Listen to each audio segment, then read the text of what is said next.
Ladies and gentlemen, this is Joe's Classic Video Games, back with another cool arcade game comparison video for you today.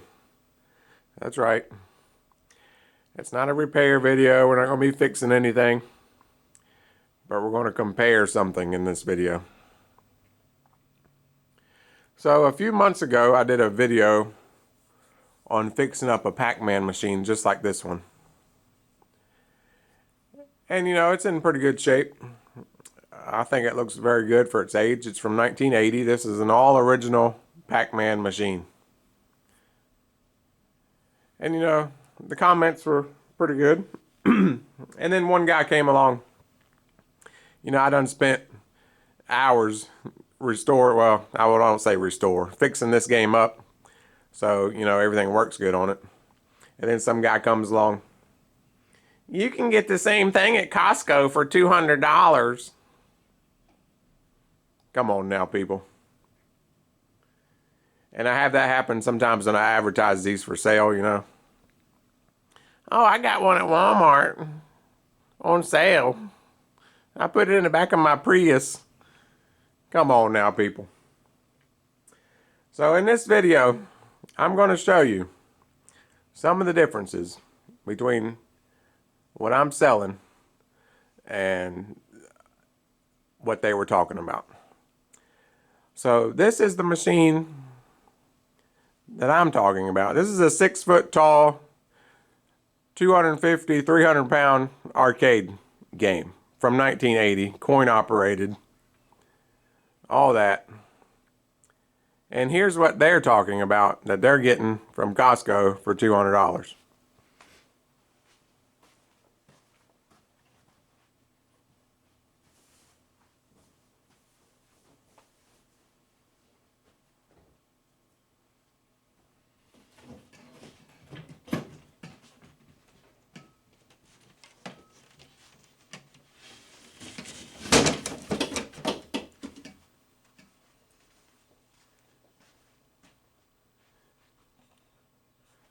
Let me back it up a little bit.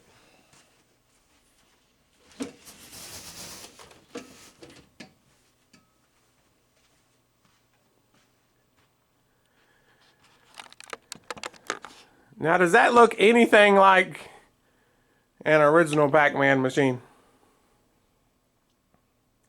I will say, I have no problem with the Arcade1up machines. If that's what you want to buy, that's fine. I've got no beef with them. I don't care. For $200 or $300 or whatever they cost, if you play it for a little bit and get some entertainment out of it, that's fine. But to try to say that that's the same thing as what I'm saying, what I'm selling, really ticks me off. It's not even close.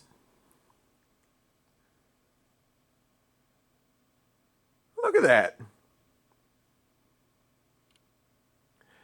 So the one I have is from 1980, and look at the control panel. That's the original control panel. It's never been changed. And this thing has been on location for decades with people's hands all over it and all that. Kids all over it. Think all the drinks that have been spilled on that and the beer. And then look at theirs.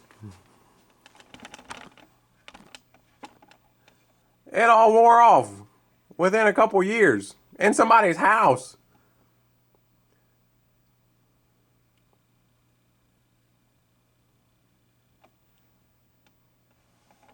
Okay, so that's that. And look at the T, it's not even T-molding. It's just, they just glue some crap to the front edges of it. They just glue plastic to the front edge of it, and that's all came off. And the original cabinet is 3/4 inch plywood. This is some kind of, this is almost like cardboard. Look at this. You see it? Let me turn it around so you can look inside.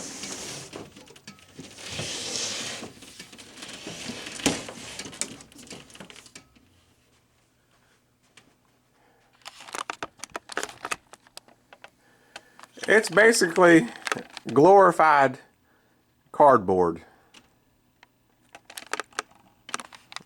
It's falling apart. Look at it. I could take this all off if I wanted to. It's cardboard. This is cardboard.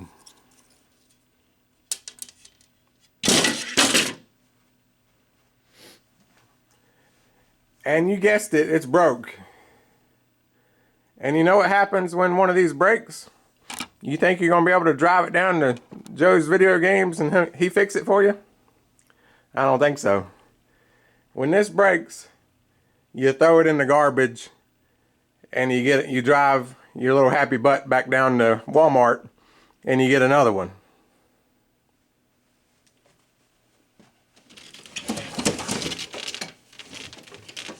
And I know what some of you are thinking. Well, you don't have the riser on it, Joe. It's not fair. You don't have the riser on it. All right. Let me go get the riser for it.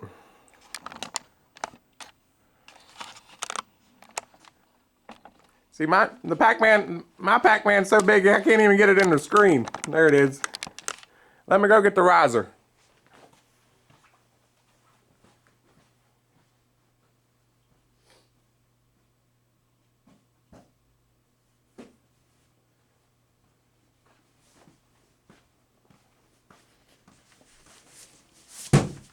There's the riser.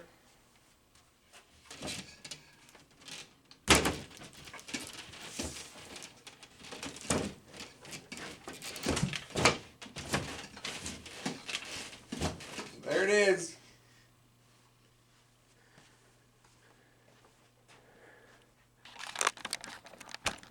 Boy, that's a nice looking riser.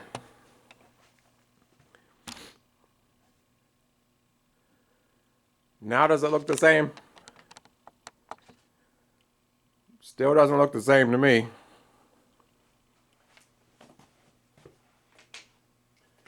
Do we want to take some measurements? Look, the cabinet's splitting apart down at the bottom.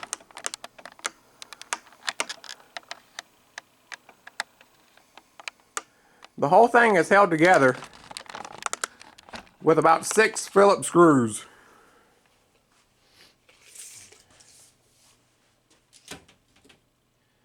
This is 18.5 inches wide.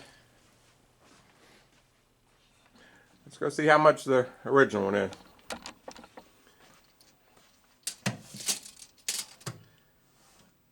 $25 wide, almost.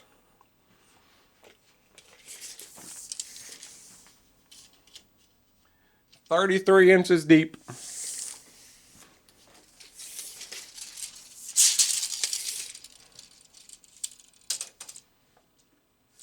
Right at 68 inches tall. And this one, the little Walmart special,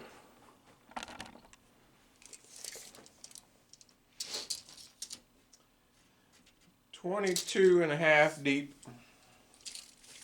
Even with the riser, we're going to add in the cardboard box, is 58.5 with the riser. If you don't want to do the riser, it's 46 inches, less than 4 feet without the riser.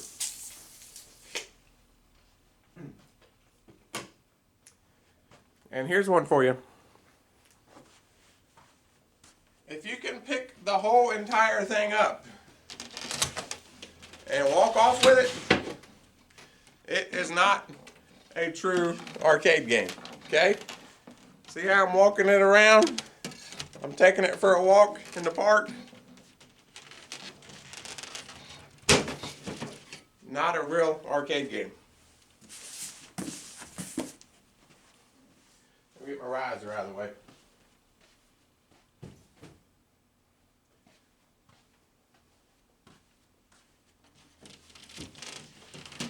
Some guy came walking in with this one day, and I wasn't going to buy it. I was basically telling him, get that crap out of here, but then I started thinking about it. It's a good opportunity for comparison.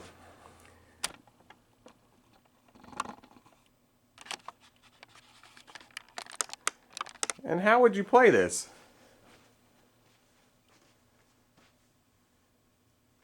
I'm about 6'2".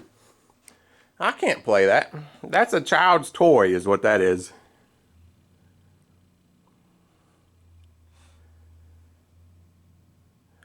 Wonder how much it weighs. Should we weigh it? Let me try to weigh it.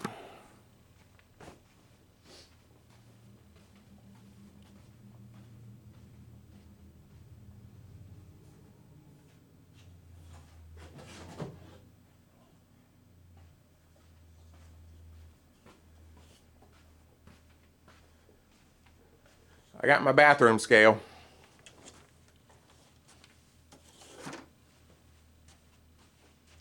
I don't know if I'm able to do this, but I'm going to try.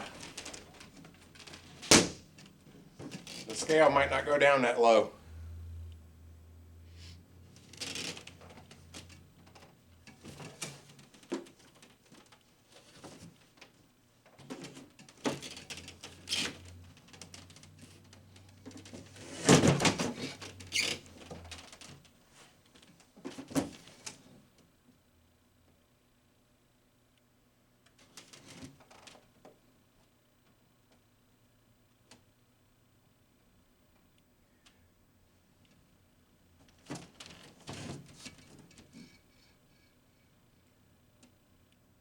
It's about 40 pounds, 30 pounds, 39 pounds, 40 pounds.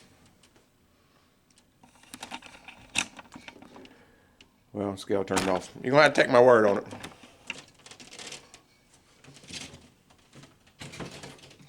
It's 40 pounds. First time it said 38, but I'm going to give it the benefit of the doubt and add on 2 more pounds.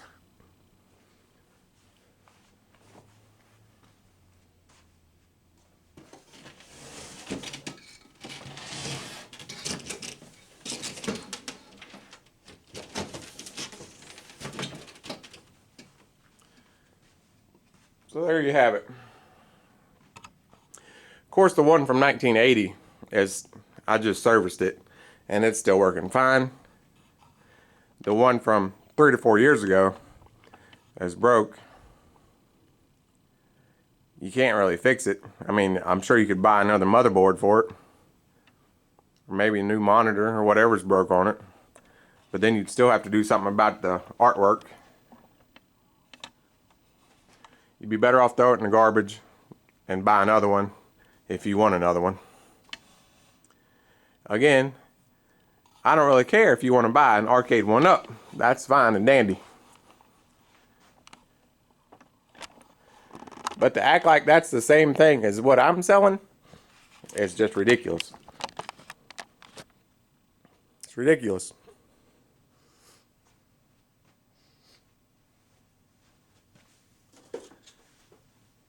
And like I say, the original one is 3/4 inch plywood, metal. It weighs about 250 to 300 pounds.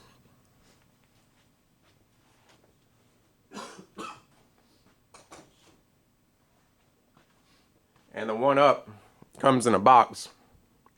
You screw it together with a Phillips screwdriver, and all assembled it weighs 38 pounds.